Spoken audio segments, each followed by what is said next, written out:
Salut les gars, Salut les amis. bienvenue sur cette nouvelle vidéo de la charnière. Aujourd'hui, nouvelle vidéo débrief des matchs retour des huitièmes de finale de la Ligue des Champions. Aujourd'hui avec Robin, on va discuter de ces matchs voilà, qui ont vu la qualification de certaines équipes en quart de finale. Au contraire, on a perdu la moitié des équipes restantes. On va également vous donner en fin de vidéo notre petit ressenti sur les quarts de finale, bien qu'ils soient effectivement très, très précoces parce que les matchs sont uniquement dans 3-4 semaines. Donc voilà, je vous propose qu'on commence tout de suite.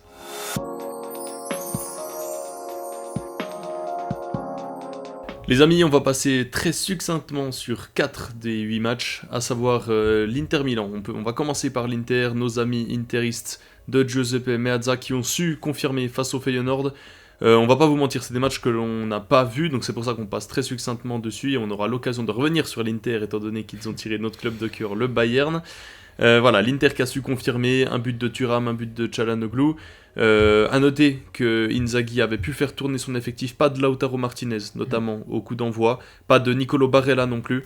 Donc voilà, l'Inter qui en plus d'avoir fait tourner a su s'imposer tranquillement, a su faire le job et peut avancer tranquillement dans les quarts de finale, eux qui sont habitués quand même depuis quelques années. Ouais, c'est clair, c'est vrai qu'on a l'habitude de les retrouver à ce stade-là de la compétition. D'autres leaders qui se sont distingués, je pense à l'excellent match de Marcus Thuram, sélectionné en équipe de France pour la Ligue des Nations qui arrive, et ça permet aussi de faire le trait d'union avec Bissek, ce jeune défenseur qui a su faire sa place gentiment dans cette défense pourtant bien rodée de l'Inter Milan, qui lui aussi a été appelé par Julian Nagelsmann. Donc voilà, ça augure plein de belles choses pour l'Inter qui rencontrera donc le Bayern Munich en quart de finale. Second match, les amis, match qui n'avait pas beaucoup de suspense, tout simplement parce que le club Bruges s'est incliné à domicile face à Aston Villa qui les recevait donc au match retour. Ils ont su finir le travail en beauté avec un 3-0, score sans appel. Cela s'est notamment fait au prisme d'un carton rouge qui a été pris par les Brugeois qui ont été intéressants en début de match, mais voilà, qui après n'ont pas su contenir les vagues, on peut parler véritablement de vagues, 2,45 XG créés par Aston Villa, donc pas de retour des hommes de Bruges malheureusement. Aston Villa qui retrouvera le Paris Saint-Germain pour un gros match. Aston Villa, Unai Emery qui retrouvera ses anciens joueurs. Qu'en as-tu pensé ? Ouais, on avait parlé. Malheureusement, on pensait que Bruges était capable de se qualifier face à Aston Villa. Faut dire que l'expérience a parlé du côté d'Aston Villa, des joueurs plus expérimentés qui jouent en première ligue, qui ont l'habitude de jouer contre des grosses équipes, notamment de par leur championnat. Bruges qui est une équipe très jeune, qui a malheureusement payé les pots cassés de cela, notamment au match aller. Et là, avec ce carton rouge pris en début de match, c'est vrai que ça les a pas aidés. Donc voilà, les anciens, Marco Asensio, Marcus Rashford d'Aston Villa ont su confirmer. Et puis maintenant, il y a une montagne qui se dresse devant eux, mais on aura l'occasion d'en reparler. Ouais. C'est clair. Mais des joueurs expérimentés, comme tu dis, c'est pas tant le club qui est expérimenté en l'occurrence. Aston Villa, on les a pas vus dans ces tours à élimination directe depuis bien longtemps. Je pense qu'on n'était pas nés. Mais voilà, Marco Asensio, même Marcus Rashford, c'est des joueurs qui ont l'habitude de ces matchs, même Emiliano Martinez. Donc ça sera intéressant en tout cas de les voir contre le Paris Saint-Germain de Luis Enrique. On continue avec le match retour qui avait certainement le moins de suspense, tout simplement c'est parce que Arsenal est allé exploser le PSV Eindhoven chez eux du côté des Pays-Bas.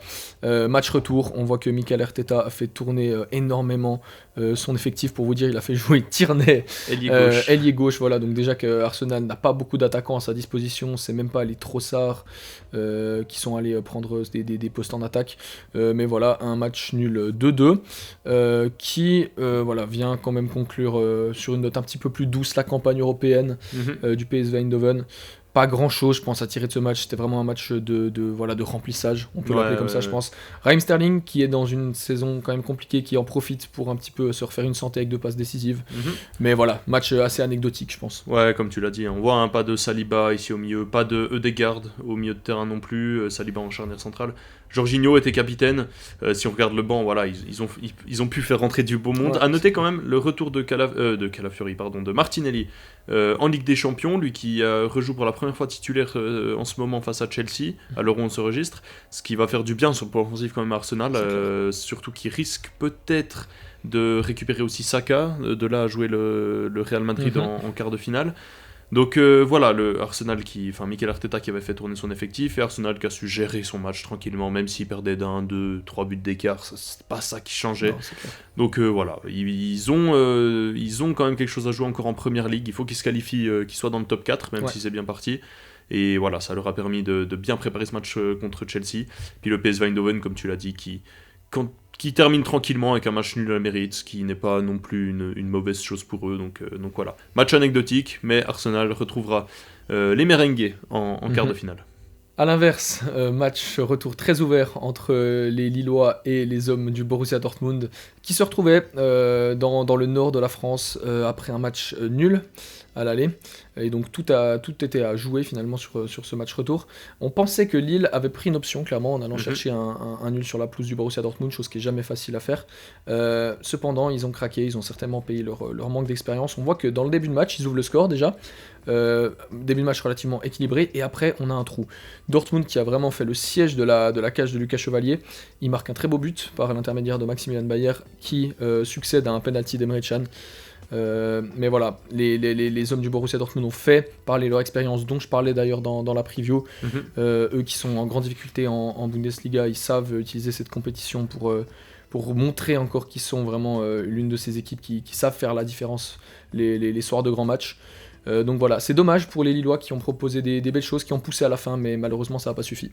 Ouais, ça n'a pas suffi, manque d'expérience comme tu l'as dit clairement, hein. Lille qui était un peu la fierté française après l'élimination de Brest, on disait Lille qui peut aller en quart de finale, super, ils ont fait match nul à Dortmund. Ils avaient fait top 8. Ils avaient fait top 8, ouais, voilà, malheureusement. C'est là qu'on voit qu'arriver en mars, c'est pas la même compétition, c'est souvent pas la même chose. Souvent les belles histoires, comme Bruges, comme Lille, souvent ça s'arrête à ce moment-là face à des équipes plus expérimentées. Dortmund a beau être catastrophique en championnat cette année, c'est une équipe quand même qui a l'habitude, hein. Ils font finale l'année passée, ils ont l'habitude d'être en quart régulièrement, en demi-finale même de Ligue des Champions, donc voilà. Souvent ça se paye cash à ce moment-là, et malheureusement pour nos amis lillois, leur aventure en Ligue des Champions se termine ici, et Dortmund, comme à son habitude, qui rejoindra les quarts de finale pour y affronter le grand FC Barcelone.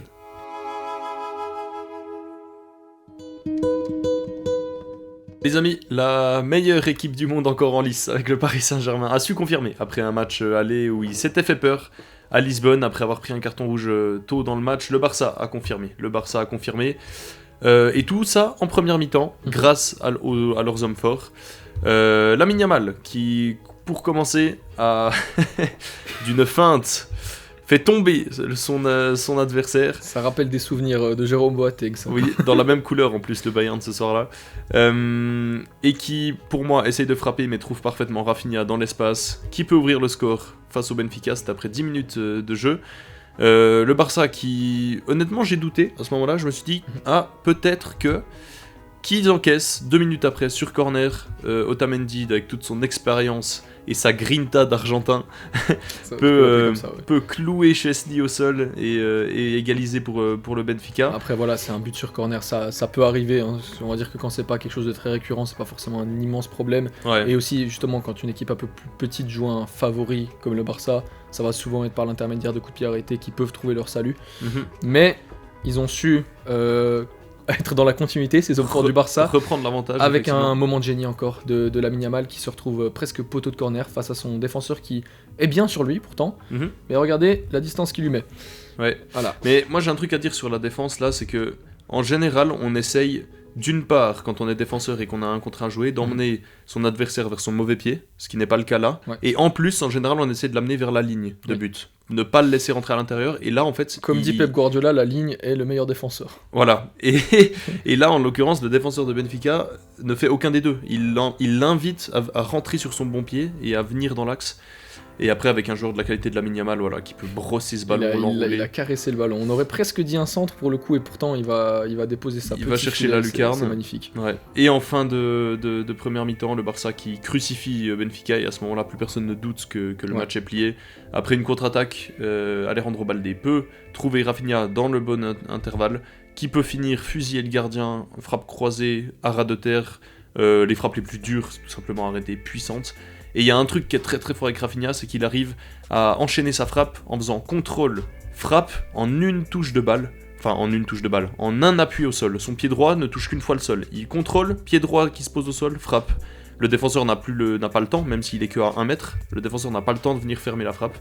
Rafinha qui est sur une autre planète, hein, clairement, et le Barça qui confirme. Voilà. Tout le monde les voyait favoris face à ce Benfica. Ils ont su répondre présent, ils les ont éliminés, maintenant place au quart. Où est-ce qu'ils peuvent s'arrêter, ce Barça ? Moi je pense qu'ils s'arrêteront peut-être pas. Ils arrêteront peut-être pas, ouais. C'est un peu ça avec le Barça, comme tu dis, ils ont su répondre présent malgré, comme on l'avait déjà analysé, un match aller pas facile. Au retour, voilà, ils ont su faire parler leur supériorité, compter sur leurs hommes forts. Ça n'a pas été le cas justement de tous ces grands joueurs. Rafinha, on tirait souvent le parallèle avec Mohamed Salah dans la course au Ballon d'Or par exemple. Ouais. Lui a su répondre à aller-retour, un but, à l'aller, 2 buts au retour. Je pense que c'est vraiment un joueur qui est à son prime, qui dès qu'il y a ne serait-ce qu'un peu d'espace dans le dos des défenseurs, peut compter justement sur sa qualité de prise de balle, qualité de finition. Franchement, Rafinha, c'est très fort ce qu'il fait, très très fort.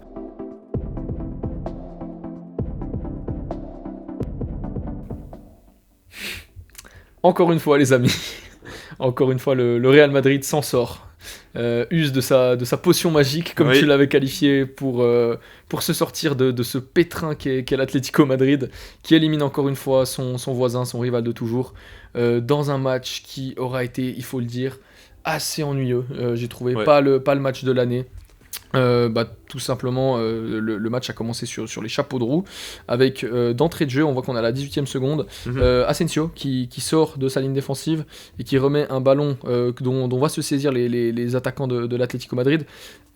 Nouvelle erreur défensive, cette fois c'est Rudiger qui sort également de sa ligne défensive, qui va laisser ici dans son dos un homme libre, Giuliano Simeone, le Cholito, qui va aller après faire son travail devant Raúl Asensio, et qui va jaillir derrière, c'est notre cher Conor Gallagher qui va ouvrir le score après seulement 27 secondes de jeu. Et c'est le seul but qu'on verra dans cette soirée. Ouais, après 30 secondes, c'est le seul but sur les 120 minutes. Le Real qui a été assez ennuyeux, qui avait la possession, stérile, comme on l'avait un peu annoncé. L'Atlético, après cette ouverture du score, ça leur allait bien. Ils ont pu reprendre leur plan de jeu initial qui était le bloc bas, comme ils l'avaient fait au Santiago Bernabéu. En attendant des espaces en contre-attaque, et le Real, on le sait, n'est pas la meilleure équipe pour faire sauter des blocs bas, mis à part leurs ailiers que sont Rodrigo et Vinicius, qui tous deux n'ont pas su créer de décalage en 1 contre 1. Mbappé, c'était très très très compliqué. Bellingham, il a eu la débauche d'énergie qu'on lui connaît, mais il n'a pas réussi avec ballon à faire quoi que ce soit. Et puis voilà, l'Atlético qui a... J'avais l'impression qu'en prolongation, ça allait bien aux deux équipes. Ils se sont dit, allez, on va au penalty et puis que le meilleur gagne. Et puis voilà, mais malheureusement, c'est encore une fois le Real Madrid qui s'en sort à ce petit jeu-là, quoi. Mais en fait, sur la physionomie du match, je vais vous dire, pour moi, je pense que cette ouverture du score à la 30e minute, c'est la raison principale de pourquoi ce match a été autant brouillon. Parce qu'à mon avis, les deux équipes ont préparé un plan de jeu assez particulier, et je pense que ça convenait super bien à ce Real, qui est très fort en transition, beaucoup moins fort quand ils ont la possession de la balle. Le Real s'était préparé justement à pouvoir, à mon avis, jouer sur ses forces, et ils se sont retrouvés à devoir un peu improviser, et ce dès la première minute de jeu. L'Atlético, au contraire, a pu retourner à ses principes de jeu qu'on connaît, défense assez compacte. C'est pour ça notamment que le Real, conjugue le fait que le Real ne soit pas bon, notamment depuis la perte de Toni Kroos, on en a déjà parlé, mais il manque vraiment de créativité dans ce jeu du Real Madrid. D'une autre part, l'Atlético qui faisait son job. Par contre, là, je pense où l'Atlético peut s'en mordre des doigts, c'est qu'ils en ont sûrement pas assez fait. Parce qu'en contre-attaque, il y avait quand même des espaces à exploiter. Et j'ai l'impression que des fois, ils y croyaient pas vraiment. Moi, celui que j'ai trouvé vraiment bon dans ce registre, c'est par exemple Giuliano Simeone. Lui, on le voyait bien courir. Mais il y en a d'autres, j'ai l'impression qu'ils y croyaient pas assez. Et c'est pour ça que ce match, il ronronnait vraiment. Alors, d'une part, ils auraient pu se créer plus d'occasions, comme tu le dis, s'ils avaient cru en leur chance en contre-attaque, plus que ce qu'ils ne l'ont fait. Mais d'autre part, ils ont eu des situations. Ils les ont pas convertis. On les a pas en image, mais je pense à une non-passe en retrait de Correa en prolongation pour Julian Alvarez. Ils préfèrent tirer angle fermé et ça frappe s'envole au-dessus. Ils ont eu des situations, notamment une longue balle, un centre magnifiquement déposé pour Sorloth, également en prolongation, il me semble, où il rate sa reprise de volée du pied gauche. Voilà, ils ont eu plus d'occasions franches que le Real. Je ne sais pas si ça va se traduire dans les statistiques en termes de XG. Ouais, un peu plus que le Real, effectivement. Plus de tirs également, bien plus là pour le coup. Donc voilà, l'Atlético peut se mordre les doigts, je pense, de ne pas avoir essayé de tuer ce match avant et d'avoir accepté d'aller au penalty. C'est clair. Et si on doit venir sur les penalties, parlons-en. Mais déjà, il y a un tournant dans le match, voilà. Il y a un tournant, c'est vrai. Ça. Si on parle de penalty, il y en a eu un pendant le match déjà. 70e minute, le Real qui, je pense, sur sa seule occasion où ils ont été dangereux, Où ils ont eu un peu C'est d'espace. parce que, d'ailleurs, quand on a regardé le match, on voit Mbappé prise de balle avec un peu d'espace devant lui, on dit c'est maintenant. Le Real, c'est maintenant ou jamais. Mbappé qui fait un match vraiment vraiment pas terrible. Enfin, il a tout simplement pas l'espace nécessaire pour s'exprimer. Il a pas les ballons, ça va vraiment pas. Il en a un, et là on se dit c'est maintenant. Et il a pas déçu, clairement. Il mélange littéralement la défense de l'Atlético, obtient un penalty que Vinicius expédie dans les tribunes. Oui, littéralement dans les tribunes. Vraiment, là, on s'y attendait pas, et voilà, c'est ça qui a fait qu'à ce moment-là, on s'est dit, bizarre, le Real, normalement, il leur en faut vraiment pas beaucoup pour conclure, ils ont pas su capitaliser là-dessus, pardon. Les prolongations n'ont pas donné grand-chose, donc tout ça nous a emmené à la séance de penalty. Ce qui nous amène à cette séance où l'autre tournant du match de cette séance est la double touche d'Alvarez sur son penalty, alors que les deux équipes avaient marqué avant lui, enfin personne n'avait raté avant lui. Voilà, c'est vrai que en direct on n'a pas vu grand chose, on n'a pas compris non plus que la décision a été prise très très vite. Personne nous a vraiment expliqué, l'arbitre le geste n'était pas très clair. Mais voilà, force est de constater que Alvarez touche 2 fois la balle et malheureusement c'est ça qui pénalise l'Atlético. On peut dire ce qu'on veut, c'est vrai que c'est toujours pour le Real que ce genre de situation arrive, ils arrivent toujours à s'en sortir avec des situations vraiment hors du commun qu'on ne voit jamais autre part. Mais malheureusement c'est la règle, c'est une des seules règles au foot qui est binaire, donc soit c'est faute, soit ce n'est pas faute, comme le hors-jeu par exemple. Là en l'occurrence il y a double touche, il y a double touche, c'est dans les lois, c'est faute. La règle peut être illogique, peut être tout ce que vous voulez, mais malheureusement c'est ça qui avantage le Real. Je suis entièrement d'accord avec toi, voilà, il n'y a pas grande discussion à avoir du moment qu'on a pu voir après avec certaines images qu'effectivement il y avait bien double touche, c'est une règle qui comme tu dis est indiscutable. Maintenant, petit avis personnel, ce qui m'a dérangé, c'est vraiment la manière dont cette décision a été prise, où normalement voilà, on est quand même à un moment capital, enfin très très important dans ce match, enfin c'est le moment décisif tout simplement de savoir qui va se qualifier, et personne n'a vraiment compris, j'ai l'impression, dans le stade. Pour vous dire, quand on a regardé le match, le commentateur lui-même ne savait pas quelle avait été la décision, on a juste les joueurs du Real qui ont réclamé d'ailleurs. Sur le moment, et finalement nous on a eu très très peu d'images à notre disposition, et à l'inverse la décision a été rendue extrêmement vite, comme quoi justement le but avait été annulé, mais aucun synthé à l'écran pour nous l'annoncer. Enfin vraiment c'était une situation extrêmement confuse, et à l'image de la fin de la série de tirs au but d'ailleurs, vraiment qui n'avait un peu aucun sens. Lucas Vázquez qui rate son penalty, Marcos Llorente qui tire sur la barre, et le penalty de la victoire marqué par Antonio Rudiger, arrêté dans un premier temps par Jan Oblak qui se le met presque tout seul dedans, et encore une fois voilà, le Real qui s'en sort à l'arraché. On avait parlé de la main pas assez ferme de Donnarumma sur le but de Liverpool la semaine dernière. Là, la main clairement de Jan Oblak, il doit faire mieux. Le penalty est mi-hauteur, pas vraiment centré, mal tiré en fait. Le pire penalty de ce qu'on dit dans le football, mi-hauteur, un peu centré sur le gardien comme ça, voilà. Et Jan Oblak qui n'arrive pas à la sortir. Rudiger qui qualifie le Real, et le Real du coup qui, comme à son habitude, atteint les quarts de finale où ils rencontreront Arsenal, donc voilà, ça promet un beau match.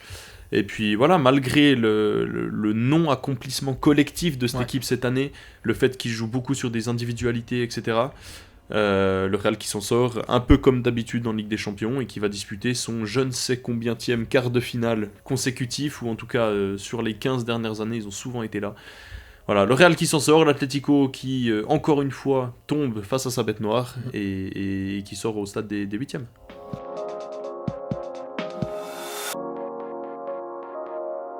La confrontation des géants de cette saison, les amis, qui aura tourné à l'avantage du Paris Saint-Germain. Qui l'eût cru, le Paris Saint-Germain qui réussit à retourner Liverpool à Anfield, chose qui n'avait pas été faite depuis bien longtemps, et dont personne, j'avais l'impression, ou presque personne ne les voyait capables. Et pourtant il n'a pas fallu longtemps. Dembélé directement dès la 12e minute, petite erreur de Van Dijk qui ne sort pas sur Dembélé, qui avait décroché dans son nouveau rôle de faux numéro 9, qui peut trouver Barcola sur l'aile droite, qui était aligné avec Kvaratskhelia sur l'aile gauche ici même. C'est Vitinha par contre qui s'était projeté ici sur l'aile gauche. Barcola qui va réussir à trouver un centre entre Robertson et Van Dijk, un centre vraiment dans la bonne zone, pas forcément pour trouver Dembélé, enfin le but est de trouver Dembélé, mais le centre est plus voué à être dangereux, et c'est le bon choix. Alisson qui ne peut pas intervenir, et c'est Konaté qui intervient, mais qui intervient en catastrophe, qui tacle et qui ne peut pas dégager ce ballon. Dembélé qui finit dans le but vide. Voilà, Dembélé qui remet les compteurs à zéro dès le début du match, et là c'est un autre match qui commence. malgré le fait que le PSG ait égalisé. Liverpool, on a senti que c'était pas le même Liverpool qu'au Parc des Princes. Hein. Non, c'est sûr, comme on vous l'avait dit, on voyait pas vraiment le Liverpool d'Arne Slot faire 2 fois la même piteuse performance qu'ils ont fait du côté du Parc des Princes. Ça a été un autre match, effectivement. Je trouve que les Reds, sur l'ensemble des 90 minutes, étaient plus dangereux. On avait une sorte presque un peu de miroir du match aller en moins fort quand même, parce que le match aller, le Paris Saint-Germain a presque terrassé Liverpool malgré le fait qu'ils ont perdu. Là, c'était l'inverse. Paris a su marquer sur sa première occasion, il me semble. En plus, c'est vraiment même pas tant une occasion que ça. C'est un peu un concours de circonstances malheureux pour Konaté. Maintenant, voilà, on sait comment c'est. La Ligue des Champions, c'est aussi la compétition des moments, la compétition des grands joueurs. Et Ousmane Dembélé a su se muer en ce grand joueur. Voilà, qui amène le Paris Saint-Germain à égalité à hauteur de Liverpool. Liverpool qui a poussé vraiment pendant toutes les 90 minutes. Mais ça allait en prolongation. Et sur l'ensemble des deux matchs, on peut dire que c'était assez logique, mérité. Je pense que les deux équipes méritaient autant l'une que l'autre de s'offrir ces prolongations. 30 minutes de bonheur en plus parce que franchement, en termes de qualité footballistique, je pense que c'est le meilleur match que j'ai vu déjà sur cette campagne de Ligue des Champions et même peut-être depuis avant. Des deux côtés, c'était vraiment fabuleux, délicieux à avoir joué. En prolongation, le Paris Saint-Germain a pris un peu le jeu à son compte, surtout sur la deuxième. Ça s'est fait notamment par l'intermédiaire de ses entrants. Quelle entrée de Désiré Doué, Kangini aussi, que j'ai trouvé très bon. Mais voilà, Désiré Doué qui s'est fait un nom, maintenant on le connaît bien du côté de l'Angleterre. Il a été récompensé d'ailleurs de la plus belle des manières par une sélection de Didier Deschamps. Et c'est lui, au terme d'une séance de penalty, qui verra Donnarumma devenir le héros du Paris Saint-Germain, lui qui a été extrêmement décrié lors du match aller, de par le fait qu'il n'a pas su faire la seule parade qu'on attendait de lui. Là il sort le penalty Darwin Nunez, il sort le penalty de Curtis Jones, il nous rappelle un peu le grand gardien qu'il est sur penalty, lui qui offre aussi la victoire en finale de l'Euro 2021 face aux Anglais, on s'en rappelle. S'il y a bien une chose qu'on peut pas lui reprocher, c'est sur sa ligne, sur les penalties. Un très bon gardien sur sa ligne quand même, hein, justement. Et justement, j'y venais, Désiré Doué qui envoie le Paris Saint-Germain en quart de finale. Tu as dit qui l'eût cru. Qui l'eût cru ? J'y ai cru. c'est vrai que toi, tu l'avais dit. D'une courte tête, c'est vrai, mais franchement, ce match a tenu toutes ses promesses, on peut le dire. Même s'il n'y a pas eu beaucoup de buts, quelle qualité footballistique. Ouais, c'est clair. Et d'ailleurs, c'est vrai que parce que je me suis un peu rangé de ton côté au dernier moment, Quentin m'a écrit l'après-midi du match, il m'a dit, je te le dis, le Paris Saint-Germain va le faire ce soir, etc. Et je lui ai répondu, écoute, je crois que plus le temps avance, plus j'ai l'impression que c'est ce qui va se produire. Je t'en remercie de me faire cette fleur. Et effectivement, le PSG qui a su renverser Liverpool, c'est que l'on voyait depuis le début de saison comme les favoris en Ligue des Champions. Donc voilà, les favoris ne sont plus là. Maintenant ça va se jouer clairement, on voit le Paris Saint-Germain qui monte en puissance, qui a un match du coup référence à son actif maintenant, le Barça de l'autre côté de la partie de tableau qui également est très très fort, donc voilà, le Paris Saint-Germain qui va tomber sur le Rock Aston Villa, le bloc bas qui a fait tomber d'ailleurs le Bayern en phase de Ligue à Villa Park, à voir comment ils négocieront ce match. Ça va pas être le même match que contre Liverpool, surtout au match retour, il y aura pas autant d'espace. Ils partent dans la peau du favori cette fois, alors je sais que voilà, les observateurs du Paris Saint-Germain essayent de tempérer un peu, parce qu'il y a une hype quand même assez immense autour de cette équipe. Moi j'ai l'impression qu'ils fédèrent aussi beaucoup la France, justement, maintenant eux qui ont perdu aussi le Lille et l'Ogre brestois au tour précédent. Enfin bref, le Paris Saint-Germain qui, j'ai l'impression, représente un peu plus cette France qui était souvent moqueuse et vraiment très dure avec son club de sa propre capitale. Voilà, on a des joueurs qui aujourd'hui sont vraiment aimés, respectés. J'ai vu Virgil van Dijk, Arne Slot en interview vraiment dire que le Paris Saint-Germain est la meilleure équipe qu'ils ont joué cette saison. Une montée en puissance vraiment des hommes de Luis Enrique qu'on peut que louer. Franchement, on a hâte de voir la suite du parcours du Paris Saint-Germain. Vont-ils enfin le faire cette année ? C'est une bonne question. Réponse le 31 mai ou avant, s'ils se font sortir avant. Mais c'est clair que le Paris Saint-Germain est une équipe qui commence à faire peur en Europe sérieusement cette année. On a l'impression que c'est différent des autres années où ils avaient leurs stars, où sur le papier leur équipe était incroyable et tout le monde en avait peur. Là, ils font peur collectivement, c'est différent, et Dieu sait où ça peut les mener, mais c'est clair que, à l'image du Barça, c'est pas sûr qu'ils s'arrêtent de sitôt dans cette compétition. C'est clair.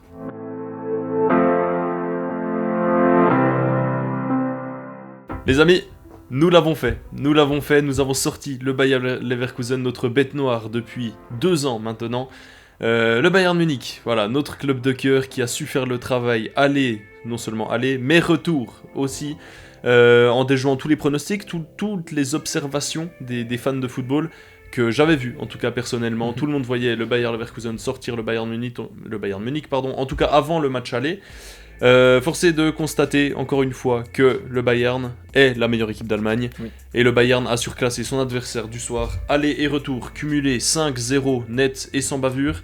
Le match retour qui aura quand même pas vraiment ressemblé au match aller. Beaucoup plus équilibré, et une grosse prestation du jeune Jonas Urbig, le nouveau gardien avec la blessure de Manuel Neuer au Bayern Munich. Voilà, tout ça aura permis d'être clutch dans les moments importants du côté du Bayern, et c'est ça ce à quoi on doit la qualification de notre club, j'imagine. Tu fais très bien de le dire, très grosse performance du gardien de but, du jeune gardien de but allemand. Par contre, vraiment, on n'était clairement pas sur le match, on attendait la furia du Bayer Leverkusen, on en a été sincèrement très loin. Ce match ne ressemblait pas au match typique remontada qu'on a pu voir ces dernières années, avec un public en feu dès le début, une équipe qui étouffait son adversaire. Une compo qui ne le permettait pas aussi. Ça n'a pas ressemblé à ça, voilà. Ça s'est fait au prisme de plusieurs critères. Pour moi déjà, c'est que Xabi Alonso est resté fidèle à ses principes qui pour moi ne sont pas les bons, tout simplement. C'est pas ceux qui ont conduit au succès de Leverkusen, du moins, avec une approche très défensive malgré un déficit de 3 buts à remonter. Allez comprendre. Les seuls joueurs à vocation offensive de la compo sont finalement Alex Garcia, qui était plus positionné comme un numéro 10, sous Patrick Schick, complètement sevré de ballon dans ce match-là. Donc voilà, Grimaldo, Frimpong qui se comportaient plus comme des ailiers dans ce match. Mais voilà, forcément, le leader de cette équipe, Florian Wirtz, comme on l'a dit dans notre vidéo preview, n'était pas là, et je pense que ça a énormément handicapé Leverkusen, qui est quand même très dépendant de son leader technique. Voilà, je pense que le Bayern a tapé très fort sur la tête de Leverkusen à l'aller, tellement qu'ils en étaient encore sonnés au retour. Et dans la physionomie du match, je trouve que le Bayern a été calme. C'était différent de ce fameux match dont les observateurs faisaient moult louanges en faveur du Bayer Leverkusen, qui disaient que voilà, ils avaient dominé le Bayern Munich. Là, clairement, le Bayern a su montrer qui était le patron. Ont su être en contrôle à chaque instant du match, n'ont pas encaissé sur les matchs allés et les matchs retour. C'est la seule équipe encore en lice en Ligue des Champions à avoir fait cet exploit. Ce que j'ai beaucoup aimé, c'est que le Bayern a su être patient. C'est-à-dire que Leverkusen n'a pas attaqué le match de la manière la plus forte, dans l'intensité et dans l'envie d'aller marquer. Et c'était pas un problème, le Bayern ne s'est pas précipité. Ils ont dit ok, on a 3 buts d'avance, on attend tranquillement. Et les moments sont venus en deuxième mi-temps quand Leverkusen a été obligé d'accélérer pour essayer de réduire le score. 52e minute et 71e. Le premier, c'est assez rare pour être souligné. Le Bayern qui marque sur un coup de pied arrêté. Joshua Kimmich qui va chercher Kane parfaitement dans l'espace derrière la défense, mais devant le gardien pour qu'il ne puisse pas intervenir. Petit rebond favorable tout de même, il faut le dire, mais Kane qui est là en tant que vrai numéro 9 pour finir cette action. Et le deuxième, j'ai envie de dire big game player. Alphonso Davies, qui sur un service de nouveau d'Harry Kane, qui a été quand même décisif 2 fois au match aller et 2 fois au match retour, il faut le souligner, va trouver Davies qui s'était projeté, Davies qui finit. Davies, il se passe quelque chose, j'ai l'impression, au Bayern Munich. Il était décisif quand on l'a vu, quand on l'a découvert contre Chelsea en 2020. Décisif, passe décisive. Il fait une passe décisive aussi contre le Barça quand il leur rhume Semedo. Il marque contre le Celtic à la 90e. Il marque contre Leverkusen ici.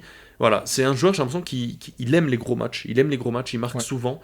Et voilà, ça permet au Bayern de prendre une avance, comme on le voit en haut, d'un 5e but. Voilà, le Bayern qui renverse Leverkusen et qui atteint les quarts de finale assez sereinement. Honnêtement, j'aurais pas parié sur un 5-0 cumulé aller-retour. Mais voilà, tant mieux pour nous. Et voilà, le Bayern qui retrouvera l'Inter Milan, tombeur de Feyenoord. Qu'est-ce que t'en penses maintenant à froid, une semaine après bientôt, le Bayern qui a su faire le travail, mais de manière assez convaincante quand même. Clairement, il a pu compter sur ses leaders, notamment comme tu l'as dit, Harry Kane dans un premier temps, que le Bayern a recruté pour ces grands moments justement. Lors de la précédente de sa première année au Bayern Munich, il a été bon, il a marqué contre Arsenal, contre le Real Madrid, mais c'était des pénaltys. Voilà, une des grandes forces d'Harry Kane, on le sait, mais on l'attendait encore plus décisif dans son application dans le jeu, tout ça. Là maintenant, il a su vraiment revêtir ce costume de patron. Il est en mission, Harry Kane, extrêmement moqué toujours pour son manque de trophées là. Je pense qu'il y a un moment où Harry Kane a envie de tout exploser, a envie de montrer le grand joueur qu'il est. Je voulais juste, voilà, c'est une quelque chose de pas très important, mais ici quand même Xhaka, c'est Oui. lui qui lâche le marquage sur Harry Kane. Pourquoi d'après toi? Parce qu'il est encore en train de gueuler sur l'arbitre de l'action d'avant, c'est Ouais. souvent ça, juste c'est voilà l'un des principaux défauts de Xhaka. Mais voilà, Alphonso Davies, comme tu dis, big game player, il avait marqué contre le Real Madrid à Bernabeu. Mhm. C'est lui qui sauve le Bayern Munich à la dernière minute contre le Celtic. Et là encore une fois, il est là pour vraiment planter le dernier clou dans le cercueil de Leverkusen. Ouais. Alphonso Davies, joueur qui marche extrêmement à la confiance, je pense. Mhm. Il a su retrouver justement ce niveau-là sous Vincent Kompany. Il a obtenu son nouveau contrat et ouais, je le vois faire de très longues et belles années au Bayern Munich maintenant. Le Bayern Munich qui retrouvera donc au prochain tour l'Inter Milan, comme tu Ouais. l'as dit, qui se retrouve donc en quart de finale, qui fait un pas de plus vers sa finale à la maison. Exact. Vous avez sous les yeux le tableau de ces quarts de finale, les équipes encore en lice en Ligue des Champions. Très rapidement, même si les matchs sont dans 3 semaines, on le sait, les dynamiques peuvent changer, les joueurs peuvent se blesser ou revenir de blessure, donc c'est vraiment des tendances que l'on voit comme ça pour l'instant, mais on refera une vidéo pronostic le moment venu. Très rapidement, dans l'ordre des matchs, je verrais plutôt Arsenal jusqu'à maintenant pour leur projet de jeu plus abouti que celui du Real Madrid. Qu'est-ce que t'en penses? Écoute, moi je vais aller dans le sens du Real Madrid, encore une fois, tout simplement parce que même si, comme tu dis, je pense que le projet de jeu d'Arsenal est plus abouti, après, à ce niveau-là, c'est peut-être un peu dur de dire ça, mais il n'y a pas de projet de jeu moins abouti que celui du Real, peut-être Oui, on peut le dire. C'est vrai. Maintenant, voilà, la qualité individuelle et surtout, moi j'ai envie de motiver le critère de Arsenal, bien qu'ils ont un effectif super et qui jouent un très beau football, est un club qui perd quand même souvent. Enfin, ils n'ont pas l'ADN à l'inverse, voilà, c'est vraiment son opposé, le Real, c'est les gagnants ultimes contre des Gunners qui souvent jouent bien mais perdent à la fin. Ouais. Donc je vois le Real. Ok. Paris Saint-Germain, Aston Villa, là je vais être un peu plus concis, je vois le Paris Saint-Germain pour toutes les raisons qu'on a déjà évoquées, c'est une équipe qui joue très très bien cette saison, etc. Et Aston Villa, beau parcours, mais je pense que ça s'arrêtera là, le manque de qualité individuelle dans l'effectif. Ouais. Le Paris Saint-Germain est largement au-dessus de cet Aston Villa et je pense que Aston Villa ne fera pas le poids face au PSG. Ouais, je suis d'accord avec toi, le Paris Saint-Germain semble lancer, ils sont aussi chargés en humilité, j'ai l'impression, cette année. Donc voilà, je les vois pas reproduire l'erreur qu'ils avaient fait contre Dortmund l'année passée, de les prendre un peu de haut, de se voir déjà en finale. Là, je pense qu'ils vont vraiment faire le job aller-retour et rejoindre pourquoi pas le Real Madrid ou Arsenal en demi-finale. Barcelone, Dortmund, j'ai pas mal de choses à dire, mais je vais être assez concis. Je pense que le Barça est très très fort collectivement et intrinsèquement, plus que le BVB qui réalise une saison catastrophique en championnat. Malgré ça, on a vu Dortmund ne jamais les enterrer en Ligue des Champions, mais je pense que là, la marche sera trop haute. Le Barça est collectivement bien trop huilé et bien trop fort pour ce Borussia Dortmund qui a beaucoup d'espace dans sa défense. Je pense que Rafinha et Lamine Yamal vont se régaler, notamment dans les espaces sur les côtés. Voilà, je pense que le Barça est trop fort pour ce Dortmund-là et accédera aux demi-finales du coup. Il y a une jurisprudence entre le Barça et Dortmund, ils se sont déjà joués pendant la phase de Ligue et on a vu que ça donnait un match explosif, les Catalans qui sont allés s'imposer 3-2 à Dortmund. Pour moi justement ça risque d'être un match où il y aura beaucoup de buts en fait, parce que autant l'attaque, surtout du Barça, mais aussi de Dortmund, est vraiment très performante, autant les défenses, surtout celle de Dortmund, c'est pas le point fort quand même, je pense. Donc ça pourrait être un match quand même, attention, il pourrait y avoir beaucoup de buts, dans un mauvais soir ça peut toujours être pénalisant, mais voilà, je vois au FC Barcelone trop de qualité pour laisser passer cette opportunité de filer en demi-finale. Bayern Inter, notre club de cœur, forcément, même si c'est un match qui s'annonce très serré et je ne suis pas serein, forcément que je vais partir pour mon club de cœur, le Bayern Munich. Je pense que l'expérience va jouer là. L'Inter est habitué quand même, à jouer des quarts de finale, même des finales dernièrement, de Ligue des Champions. Mais je vois, pour la simple et bonne raison, le Bayern passer parce que, en termes de postes clés, le Bayern est des meilleurs joueurs. Je pense que Kane est meilleur que Lautaro Martinez.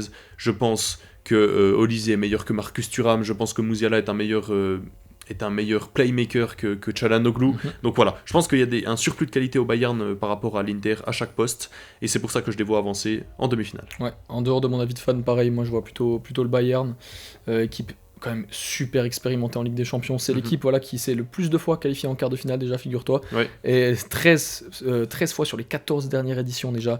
L'Inter qui, il faut le dire, revient bien, était aussi une équipe très performante au tournant des années 2010. C'est d'ailleurs l'Inter qui bat le Bayern en finale de Ligue des Champions. Oui.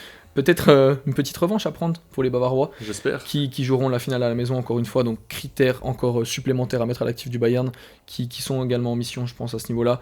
L'Inter Milan qui joue dans un système assez semblable à celui de Leverkusen en plus, avec une défense à 3, ce qui peut bien convenir justement au Bayern, que je vois passer sur la double confrontation également, et rejoindre pourquoi pas le FC Barcelone pour encore une fois une demi-finale incroyable qui nous attendrait. Ça serait incroyable, ouais. Mais en tout cas les amis, ça vient conclure notre petite réaction de ces huitièmes de finale retour et nos tendances déjà des quarts de finale. On se retrouvera de toute façon dans 3 semaines pour une preview plus détaillée de ces matchs à la fin de la trêve, les formes des équipes, les blessés, voilà, faire un peu le point et donner nos pronostics plus précisément. Entre-temps, on aura le temps de se retrouver pour des vidéos un peu plus ludiques peut-être, des petits jeux et des analyses plus en profondeur des équipes qui restent ici en Ligue des Champions, comme le Barça et le Real. Voilà, on espère que ça vous a plu cette petite vidéo du week-end. Nous on se retrouve très bientôt, on vous teasera sur nos réseaux sociaux, n'hésitez pas à aller vous abonner, Instagram et TikTok. Si ça vous plaît, on vous voit, ceux qui regardent les vidéos sans être abonnés, on vous voit, n'hésitez pas à vous abonner, activer la cloche, ça ferait toujours plaisir et ça soutient la chaîne. Donc voilà, on espère que ça vous a plu, nous on vous laisse là pour ce week-end et on vous retrouve très bientôt. Ciao les amis. Salut les gars.